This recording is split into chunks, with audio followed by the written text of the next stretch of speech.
Heute dafür zu sorgen, dass Kunden Sie anrufen, weil die Kunden eben sagen, das ist die Person, mit der ich sprechen möchte für dieses Thema der Expertise. Das ist ja der eigentliche Wunsch. Bei den meisten bleibt es auch genau dabei, nämlich den Wunsch zu haben, es realisiert sich nur nicht.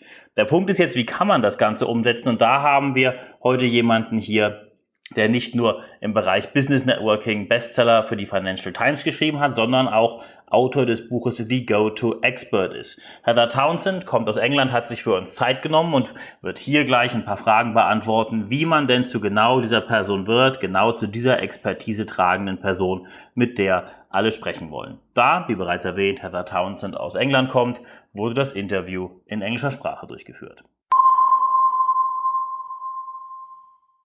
Especially at the moment, many of you will appreciate when clients call you rather than you call clients. You want to be the go-to expert in your field, but still, many of you wonder, how can I become the go-to expert? Today, we have a special guest with us here, Heather Townsend, who not only wrote the Financial Times Guide to Business Networking, but also wrote the book, which also was published with the Financial Times, The Go-To Expert. Hello and welcome, Heather Townsend. Thank you very much, Niels. Thank you very much for taking the time today. Well, people now wonder, especially in these times when they cannot meet people during a network meeting, when they cannot go to rooms and work the room and chat to people, how do, in these times, I become the go-to expert? What, in your opinion, is, and what in your experience is the major mistake people do, and what should they do better right now? So the two kind of key mistakes. So the first thing they do is they try and be all things to everyone. Mm-hmm. And when we go into turbulent times, when we go into times of immense change, what people are looking for is a trusted source. Mm-hmm. You know, at the moment, in business terms, we have the brain tumor. And, you know, so we're looking for the best brain surgeon. And that's mm-hmm. what's happening out there in business terms. So that's the first mistake people make, is they try and be all things to all people. You look at their website and you go, are you this? Are you that? Whatever. And I think we've known each other now for 5-6 years, and you probably vouch for the fact that I'm probably one of the most niche things in what I do. Two things. Yeah. I help small accountancy firm owners grow a £1 million practice, and I help people in professional services firm make partner, and whether get there, stay there. And you know, those are tiny, tiny niches, but it means that I'm never short of somebody wanting to know my opinion or pick up the phone or want my help. And I think that's the first mistake people make. The second mistake they make is they keep all the best stuff to themselves.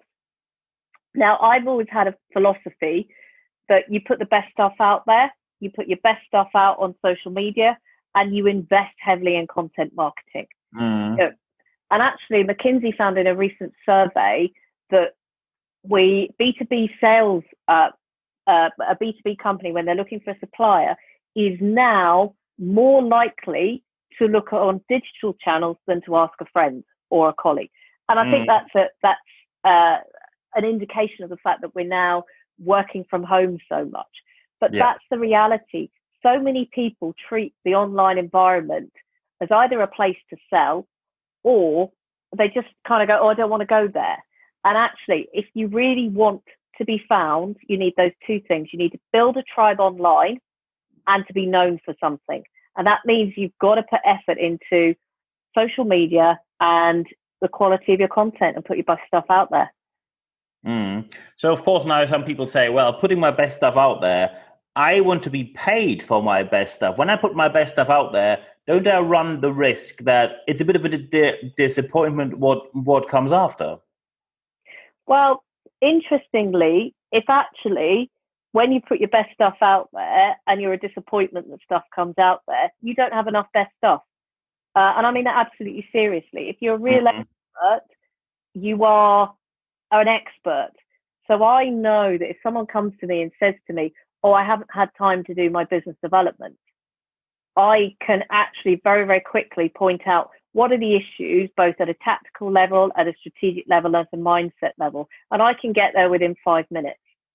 A more generalist person, maybe somebody that doesn't specialize in my world of professional services, may take half an hour. And, you know, if you're worried that if you put your best stuff out there, that you're going to be pale in comparison, then you've got to work on your own expertise and how you are with clients. Do you think there are many people out there who lack expertise and still try to make a business out of it? Oh, yes. Everybody's got to start somewhere. And that was me 11 years ago. And it took me a while to really settle down and find out what worked for me. I would have saved myself 5 years if I'd really got there and decided instantly. And I think there are a lot of people that are, and you and I have particularly seen this, suddenly the amount of virtual leadership experts that you and I think is absolutely laughable. Yeah. Somebody that's run virtual events, whether round tables, marketing webinars, virtual masterclasses, training sessions. I think it's hilarious the amount of speakers that are suddenly proclaiming to be virtual experts and getting completely bogged down into what is their technical setup. And you're like, no, you've got to have good, engaging content first and foremost. Actually, you're only getting the 1% improvements with all the stuff you're fussing about. And there are a lot of people that are kind of having to rapidly diversify their expertise. And it is paper thin, their expertise. And you do get found out. So when you would now say people need to be more niche, or they have to focus on a certain area, when I prepared for this interview, many people struggle to do that because they say, I'm afraid to put people off who are willing to pay me potentially. Now I specialize on something and suddenly these people disappear. And it's always a choice. It is always a choice. Now, every time I've deviated outside of my niche, normally because my cash flow is low, I've kind of gone, it's helped a short-term issue, but actually it's given me a long-term problem.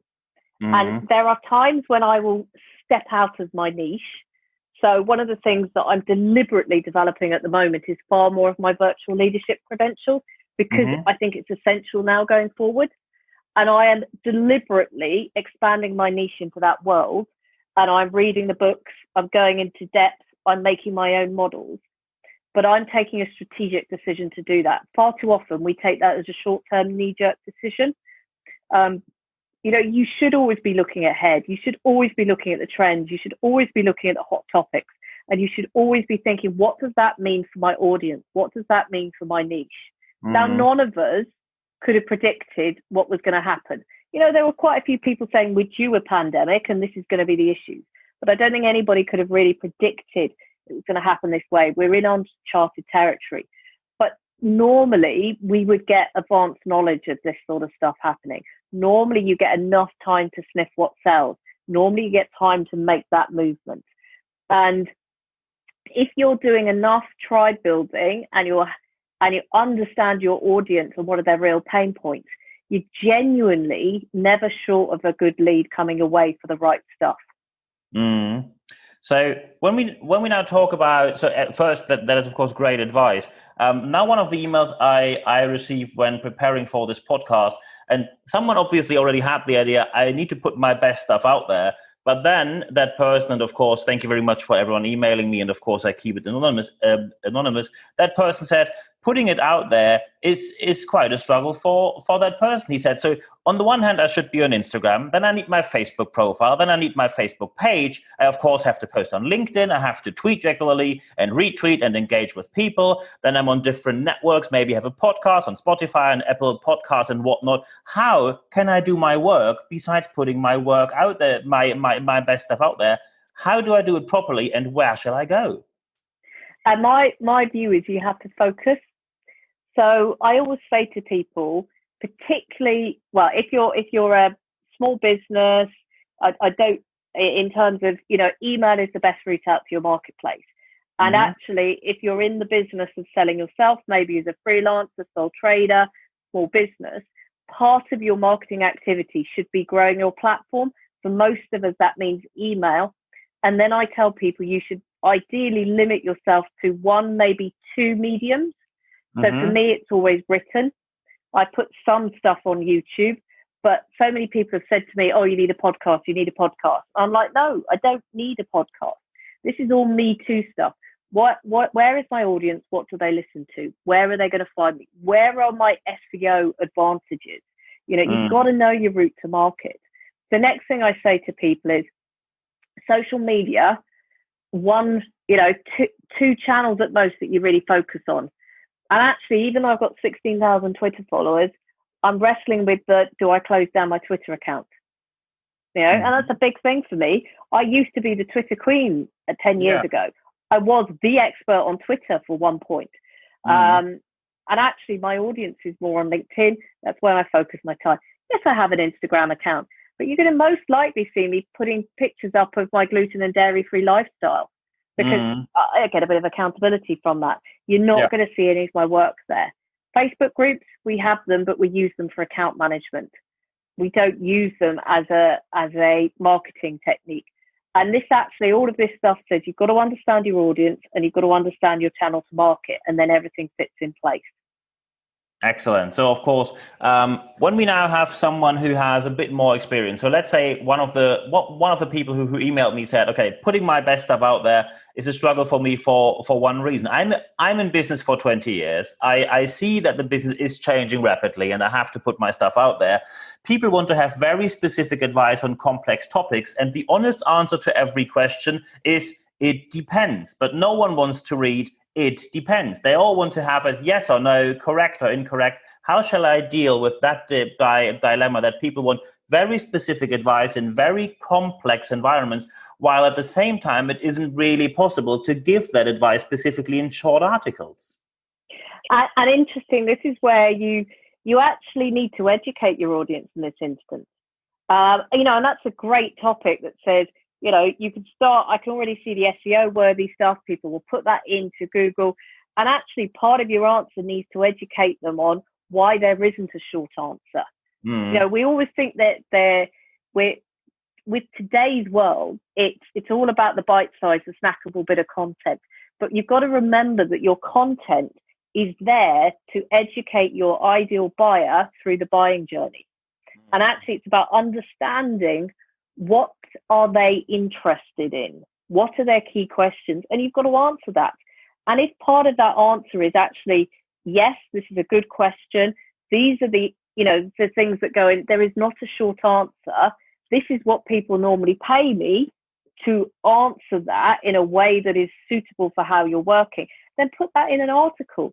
Because a lot of people think, oh, it will just take 5 minutes, when actually it's a 2-hour consultation with a real expert. And part of your content needs to educate people on what is a 2-minute answer and what is this is a full consultancy project. And what we've got to do is help our buyers where they are, educate them to where they need to go in order to then pay us money. Excellent. And of course, to wrap the interview up, we now, of course, like to have very specific advice from you. When people are now sitting there and say, I want to become the go-to expert, I know it's a lot of work. What are Heather Townsend's top 3 tips? What should people do right now to get started? Go and speak to your best clients. Find out what's going on in their world. What are their challenges? Because that will tell you, where to focus your efforts on where you want to build your expertise. My second tip is, with what's going on around us at the moment, it's very tempting to think you've got to move yourself almost like 180 degrees with your expertise in the other direction. We've got to remember that this is just a point in time. The marketplace will recover. We'll go into recession. We'll come out of recession again. And actually, when we come out the other side, will you still want this new brand you've claimed? So make sure you don't go too far from your existing expertise in order just to survive for this short and medium term. And then the third thing, my third tip is do a little every day.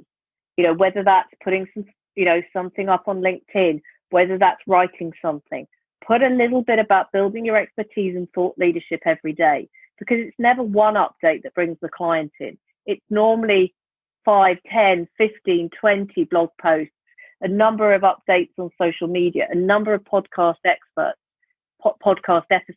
and then they'll come and talk to you. So it's about consistency rather than big flash moments. Excellent. That is very good advice. Of course, I'm going to put Heather's contact data in the show notes of this podcast. So when someone says, I'd like to talk to you further, or I'm interested in your services, of course, I highly recommend these services. Then they can get in touch with you directly. So at the end of this interview, there's only one thing for me left to say. Heather, thank you very much for your time. Well, thank you very much, Niels. I've really appreciated the time to talk about one of my favorite subjects.